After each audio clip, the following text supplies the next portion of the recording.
Cette nuit-là, la pluie tambourinait contre la fenêtre de ma chambre, et je pouvais à peine entendre mes propres pensées tant mes parents hurlaient en bas. Enfin, pour une fois, ils ne criaient pas l'un contre l'autre. Ils criaient contre moi. Tu as 23 ans, Léna. 23.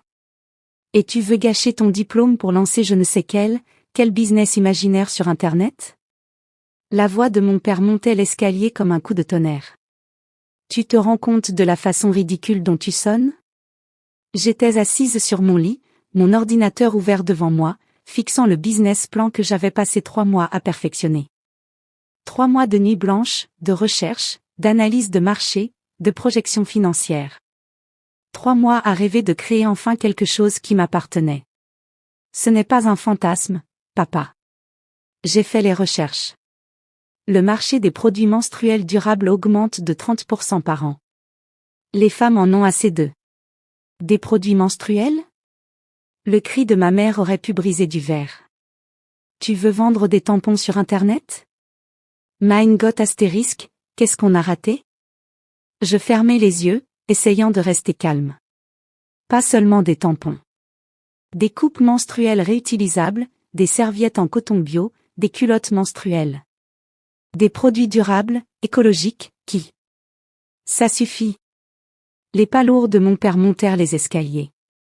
Ma porte s'ouvrit brusquement, et il apparut, rouge de colère, furieux, me regardant comme si je l'avais personnellement trahi. Je n'ai pas travaillé 60 heures par semaine ni payé tes études en commerce pour que tu joues à l'hirondelle hippie. Tu as une offre d'emploi chez Müller et Schmidt. Un vrai travail. Avec salaire, avantages, avenir. Je ne veux pas travailler dans un cabinet comptable, papa. Je veux construire quelque chose de significatif. Quelque chose qui aide les femmes et la planète. Oh, épargne-moi tes conneries idéalistes, dit ma mère en apparaissant derrière lui, les bras croisés. Tu as toujours été comme ça. La tête dans les nuages, persuadée d'être spéciale, croyant que les règles ne s'appliquent pas à toi. Eh bien, redescends sur terre, Léna, tu n'es pas spéciale. Tu es juste une milléniale de plus qui pense que la réussite doit lui être servie sur un plateau d'argent. Ça m'a blessée. Plus que je ne voulais l'admettre. Je ne demande à personne de me servir quoi que ce soit, dis-je doucement. Je demande du temps. J'ai un peu d'économie. Je peux commencer petit, travailler de la maison. De la maison? Papa éclata d'un rire sec et amer. Oh non. Non, non, non. Tu crois que tu vas vivre ici gratuitement, manger notre nourriture, utiliser notre électricité et notre Wi-Fi pendant que tu joues à l'entrepreneuse? Absolument pas. Mon estomac se noie. Qu'est-ce que tu veux dire? Je veux dire que tu as un choix, dit-il froidement. Accepte le poste chez Müller et Schmidt, ou tu dégages. Ce soir. Ce soir? Je le fixais. Tu ne peux pas être sérieux. J'ai l'air de plaisanter? Il regarda sa montre. Il est 8h30. Je veux que tu sois parti avant minuit. Ça te laisse largement le temps de faire tes valises. Klaus, peut-être que c'est un peu, commença ma mère, mais papa la coupa net. Non. Elle doit apprendre. Le monde se fiche de ses rêves ou de ses émotions. Le monde se soucie des résultats, de l'argent, de la stabilité. Si elle veut tout jeter par la fenêtre, très bien. Mais elle le fera seule. Je regardai ma mère, cherchant désespérément un signe de soutien. Elle détourna les yeux. Bonne chance pour survivre sans nous, dit papa, et la satisfaction dans sa voix me glaça le sang. On verra combien de temps dureront tes grands rêves de business quand tu ne pourras même plus t'acheter de quoi manger. Puis ils sont partis.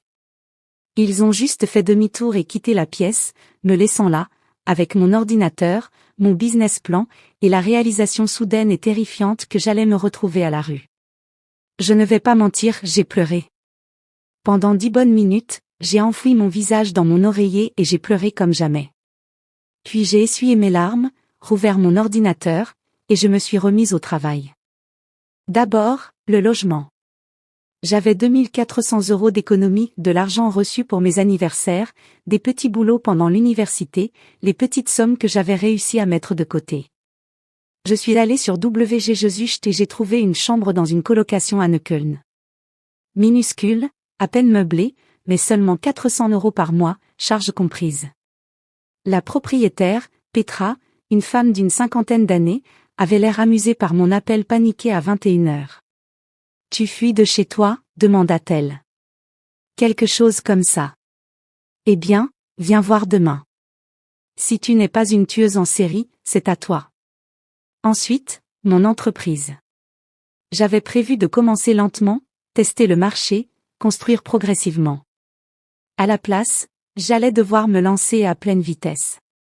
J'ai pris 1500 € des 2000 € qu'il me restait, gardant 500 € pour les urgences, et j'ai commandé mon premier stock. De petites quantités de coupes menstruelles, de serviettes en coton bio et de culottes menstruelles auprès d'un fournisseur que j'avais déjà vérifié. À 23h47, j'avais emballé toutes mes affaires dans 3 valises et 4 cartons. J'ai appelé un taxi, tout chargé, et j'ai regardé une dernière fois la maison où j'avais grandi. Les lumières étaient éteintes. Mes parents étaient déjà couchés. Je suis montée dans le taxi et je ne me suis pas retournée. Les 6 premiers mois ont été un enfer. Un enfer pur et dur. La chambre de secours de Petra était à peine assez grande pour un lit simple et un bureau. Je dormais, travaillais et mangeais dans les mêmes 12 mètres carrés. Les murs étaient fins, et j'entendais chaque dispute, chaque émission de télé trop forte, chaque aller-retour aux toilettes à 2h du matin de mes colocataires. Mais le pire ?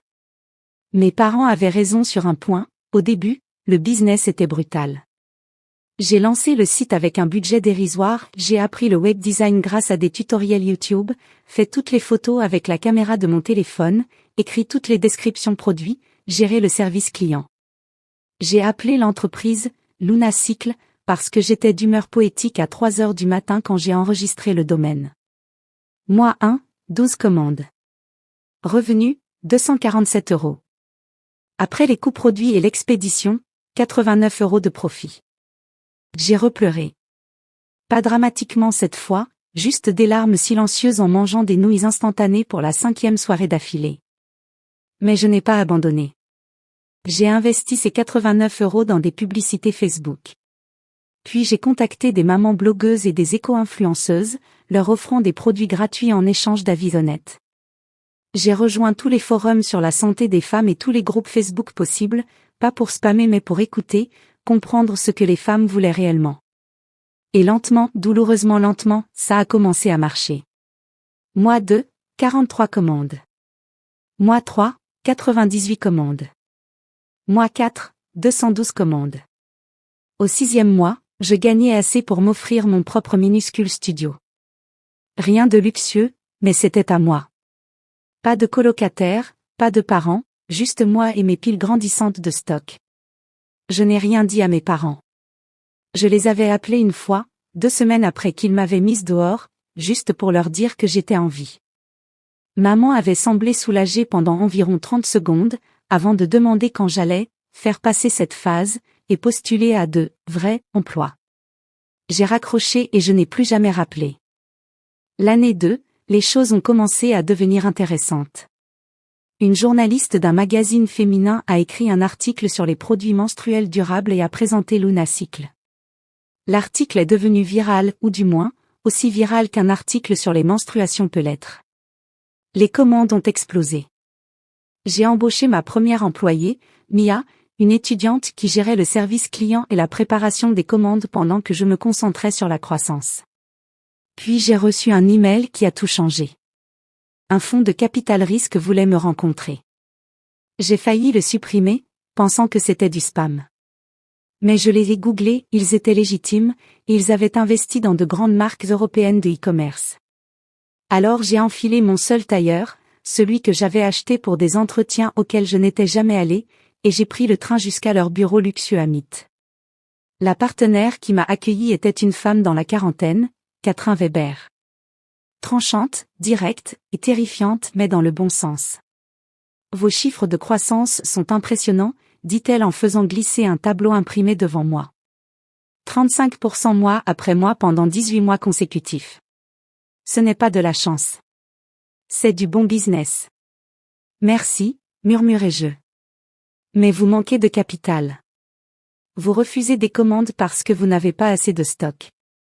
Vous perdez des parts de marché face à des concurrents plus riches. Vous avez besoin d'argent pour passer à l'échelle. Elle n'avait pas tort. J'avais saturé ma carte de crédit professionnel et je survivais encore aux nouilles instantanées pour réinvestir chaque centime dans l'inventaire. Nous voulons investir 250 000 € pour 20% des parts. J'ai failli tomber de ma chaise. 250 000 €. C'était plus d'argent que ce que j'avais jamais imaginé. Je peux réfléchir, demandai-je. Catherine sourit.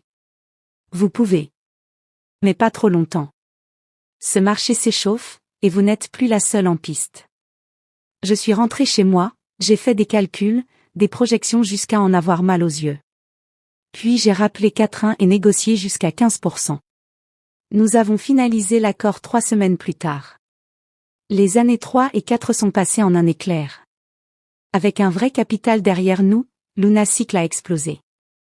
J'ai embauché une équipe complète marketing, opération, service client. Nous avons élargi la gamme de produits, amélioré le site, lancé en Autriche et en Suisse.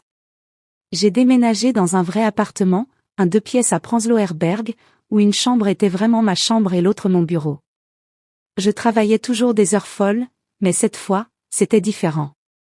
J'avais l'impression de construire quelque chose de réel. À la 4e année, nous avions atteint 3,2 millions d'euros de chiffre d'affaires annuel. De grandes enseignes voulaient vendre nos produits. Nous avions été présentés dans Vogue, dans Der Spiegel, dans une douzaine de podcasts sur la durabilité. Et je n'avais toujours pas parlé à mes parents. Parfois, je vérifiais leur page Facebook. Papa avait pris sa retraite de son poste de comptable. Maman postait encore des photos de son jardin, de son club de lecture, de mon grand frère Henrik et de sa femme parfaite avec leurs enfants parfaits. Ils ne mentionnaient jamais mon nom. C'était comme si j'avais été effacée. Ça faisait moins mal que je ne l'aurais cru. Ou peut-être que je m'étais simplement habituée à la douleur. L'offre d'acquisition est arrivée de nulle part, la 5e année. Une grande entreprise internationale de produits d'hygiène féminine voulait acheter Lunacycle. Ils avaient vu que le marché se tournait vers les produits durables, et ils voulaient prendre le train en marche. Leur offre, 5 millions d'euros. Je suis restée assise dans mon appartement, fixant l'email, incapable de comprendre ce que ce chiffre représentait. 5 millions d'euros. Après la part du fonds d'investissement, les impôts, tout. Il me resterait environ 2,8 millions d'euros. De l'argent qui change une vie. De l'argent pour ne plus jamais travailler. De l'argent pour lancer 10 autres entreprises. Je devrais être ravie. Mais au lieu de ça, je me sentais vide. Cette entreprise, c'était mon bébé. Je l'avais construite à partir de rien, survécu aux nouilles instantanées pour elle, consacré 5 ans de ma vie à elle. Mais j'étais aussi épuisée. Et l'entreprise qui voulait racheter Lunacycle promettait de garder la marque, la mission, l'équipe. Il voulait simplement l'amener plus loin que ce que je pourrais faire seule. J'ai appelé Catherine. Tu en penses quoi? Je pense, dit-elle prudemment, que tu as construit quelque chose de remarquable. Et je pense que tu as 28 ans et toute ta vie devant toi. Prends l'argent, Lena. Repose-toi. Ensuite, construis autre chose. Alors j'ai dit oui. Nous avons annoncé l'acquisition en janvier. En mars, tout était signé. Un matin, je me suis réveillée avec 2,8 millions d'euros sur mon compte bancaire, sans aucune idée de quoi faire de ma vie. Le coup à la porte est arrivé 3 semaines plus tard. J'étais encore en pyjama à 14 heures, mangeant des céréales devant Netflix, essayant de comprendre ce que font les gens quand ils n'ont pas une entreprise à gérer. Le coup était hésitant, presque timide. J'ai ouvert la porte, et il y avait mes parents. Ils avaient l'air plus âgés que dans mes souvenirs. Les cheveux de papa étaient entièrement gris. Maman avait de nouvelles rides autour des yeux. Ils avaient tous les deux l'air mal à l'aise, debout dans le couloir avec leurs beaux manteaux. Lena, dit maman doucement. Nous sommes restés là à nous regarder un long moment. Comment avez-vous trouvé mon adresse, ai-je demandé. Henrik nous l'a donnée, répondit papa. Nous avons suivi les nouvelles. À propos de ton entreprise. De l'acquisition. Bien sûr. Henrik, l'enfant modèle, avait suivi ma trace. Probablement par culpabilité. Qu'est-ce que vous voulez? Je ne les ai pas invités à entrer. On peut parler? Demanda maman. S'il te plaît? Contre mon bon sens, je me suis écartée. Ils se sont assis sur mon canapé confortable et cher, dans mon bel appartement haut au plafond et grandes fenêtres, et ont regardé autour d'eux comme s'ils visitaient un musée.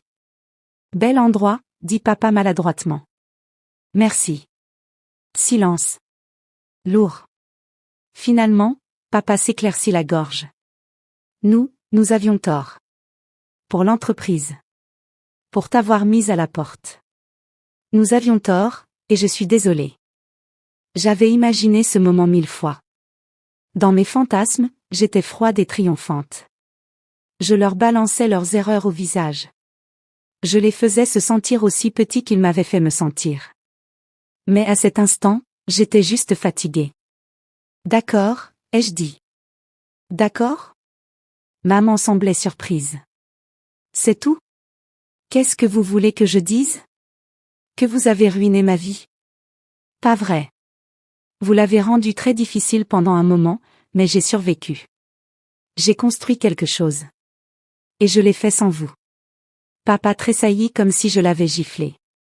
Léna, on sait qu'on t'a blessé. On sait qu'on n'a pas été là. Mais on était parents. On pensait te protéger de l'échec, de la déception. En me jetant dehors avec 3 heures d'avertissement? C'était. Il chercha ses mots. C'était trop. J'étais en colère, et je pensais que la fermeté te ferait réfléchir. J'avais tort. On voudrait refaire partie de ta vie, dit maman d'une voix tremblante. Si tu nous laisses. Tu nous as tellement manqué. Et voilà le pire, une petite partie de moi avait envie d'y croire. Vous vous êtes ennuyé de moi, demandai-je. Ou vous vous ennuyez d'avoir une fille à montrer? Le visage de maman se décomposa. Ce n'est pas juste. Vraiment? Où étiez-vous pendant 5 ans? Je vivais à 20 minutes d'ici.